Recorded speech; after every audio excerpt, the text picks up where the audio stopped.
ప్రధాని నరేంద్ర మోదీ వీడియోని ఫేస్బుక్ తొలగించిన ఉదంతంపై కేంద్ర పార్లమెంటరీ కమిటీ తీవ్ర ఆగ్రహం వ్యక్తం చేసింది.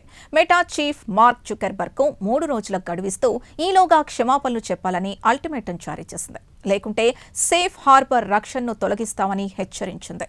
మరి కమిటీ ఇంకా ఏం చెప్పింది? ఈ వివాదం నేపథ్యం ఏంటి? పూర్తి వివరాలు.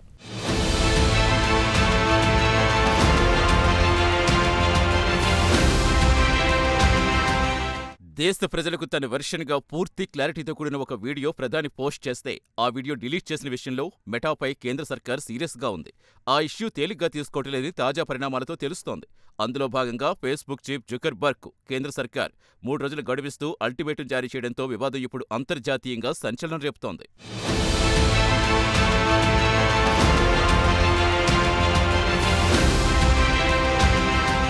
జూలై 23న ప్రధాని మోదీ తన మొట్టమొదటి డైరెక్ట్ సెల్ఫీ వీడియో ఇన్స్టాగ్రామ్లో, ఆ తర్వాత ఫేస్బుక్లో పోస్ట్ చేశారు. కాక్రోచ్ జనతా పార్టీ నేతృత్వంలో జరిగిన విద్యార్థి నిరసనల నేపథ్యంలో పేపర్ లీక్స్పై కఠిన చర్యలు తీసుకుంటామని జెడ్కు హామీ ఇస్తూ మోదీ ఆ వీడియో చేశారు. అయితే ఆ వీడియో ఇన్స్టాగ్రామ్లో సాధారణంగానే ఉన్న ఫేస్బుక్లో మాత్రం మెటా తాత్కాలికంగా నిలిపేసింది. దీనిపై దేశవ్యాప్తంగా తీవ్ర వ్యతిరేకత వ్యక్తమవడంతో మెటా వెంటనే ఆ పోస్ట్ పునరుద్ధరించింది. అయితే ఈ విషయం కేంద్రం సీరియస్గా తీసుకుంది. పునరుద్ధరించిన విషయం పక్కన పెడితే అసలు తొలగించాల్సిన అవసరం ఏంటనేది పెద్ద ఇష్యూగా మారుతోంది.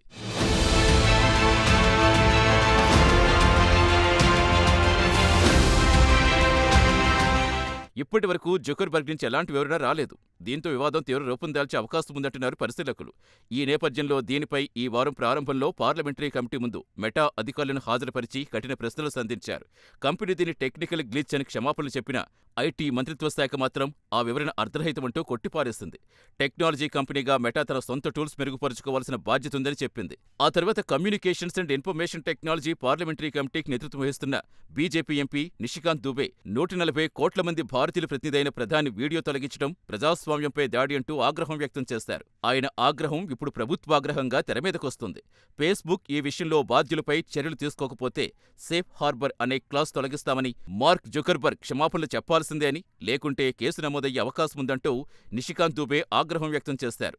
తాము ఐటీ మంత్రిత్వ శాఖకు, హోం మంత్రిత్వ శాఖకు లేఖ రాశామని, ప్రధాని వీడియో తొలగింపనేది ఒక ఇంటర్మీడియరీ బాధ్యత కాదని, అది ఒక పబ్లిషర్ చేసిన పనంటూ దూబే పేర్కొన్నారు. అందుకే జుకర్బర్గ్ 3 రోజుల్లోగా క్షమాపణలు చెప్పాలని, లేకుంటే సోషల్ మీడియా ప్లాట్ఫామ్స్ దుర్వినియోగం చేస్తున్న సేఫ్ హార్బర్ ప్రొటెక్షన్ తొలగిస్తామని దూబే హెచ్చరించారు.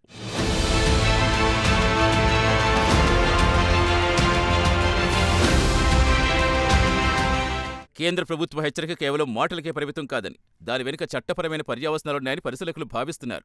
సేఫ్ హార్బర్ రక్షణ తొలగిస్తే సోషల్ మీడియా ప్లాట్ఫామ్ అధికారులపై నేరుగా ఎఫ్ఐఆర్ దాఖలు చేసేందుకు గ్రీన్ సిగ్నల్ లభిస్తుంది. దీనికి కేంద్ర ప్రభుత్వమే ఆమోదం తెలియజేస్తుందని కమిటీ హెచ్చరించడం గమనించాలంటున్నారు. దూబే మాటలు ఇంకా చెప్పాలంటే మెటా చీఫ్పై ప్రభావితమైన ప్రతి ఒక్కరూ ఎఫ్ఐఆర్లు దాఖలు చేస్తే దేశవ్యాప్తంగా భారీ సంఖ్యలో కేసులు నమోదయ్యే అవకాశం ఉందని, బాధ్యులు చట్టపరంగా పరిణామాలు ఎదుర్కోవాల్సి వస్తుందన్నారు.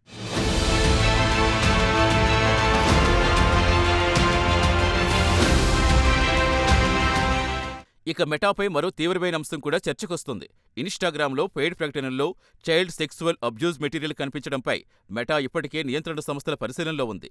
గత నెలలో కేంద్ర సర్కార్ ఈ అంశంపై మెటాకు నోటీస్ జారీ చేసింది. Parliamentary committee Google, YouTube, X, Facebook, WhatsApp, Instagram, Snapchat సహా అన్ని సోషల్ మీడియా ప్లాట్ఫామ్లు నిబంధనలు పాటించాలని, లేదంటే కేసులు ఎదుర్కోవాల్సి వస్తుందని హెచ్చరించడం, సోషల్ మీడియా ప్లాట్ఫామ్స్పై భారత్ ఎలా వ్యవహరిస్తుందనే వ్యాఖ్యలు వినిపిస్తున్నాయి.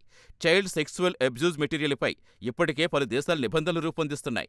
16 ఏళ్లలోపు పిల్లలకు సోషల్ మీడియా నియంత్రిస్తూ అనేక దేశాలు చట్టాలు చేస్తున్నాయి. ఈ క్రమంలో భారత్ మెటా వ్యవహారంపై ఎలా స్పందిస్తుందో వేచి చూడాలి.